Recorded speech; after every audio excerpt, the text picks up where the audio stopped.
ప్రభునామాన ప్రియ సహోదరి సహోదరులందరూ కూడాను వందనాలు తెలియజేసుకుంటున్నాను.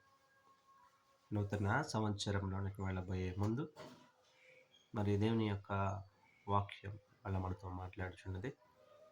ఫిలిప్పీయులకు వ్రాసిన పత్రిక 3వ అధ్యాయం 13వ వచనం ప్రకారం, వెనుకున్నటువంటి వాటిని మరిచి ముందున్నటువంటి వాటి కొరకు వేగిరి పడదాం.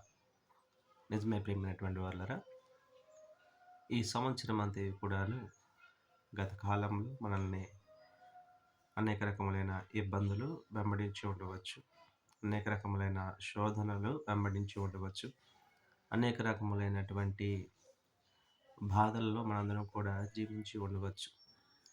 కానీ ప్రభువుని నమ్ముకున్నటువంటి మనందరం కూడాను ఆ గతించినటువంటి వాటి గురించి ఆలోచన చేయక, నూతన సంవత్సరం వరకు వెళ్ళబోయేటువంటి మనము వాటన్నిటి కూడా విడిచిపెట్టి దేవుని వైపు చూస్తూ ఆయనలో జీవించేటువంటి వారంగా మీరందరూ కూడా ఉండాలని, ఆయన ఆనుకొని జీవించి ఆయన రాజ్యము కొరకు ఎదురు చూసేటువంటి బిడ్డల వరకు మనందరం కూడా ఉండాలని ప్రభువు నామమున మీ అందరూ కూడా మనవి చేస్తున్నా.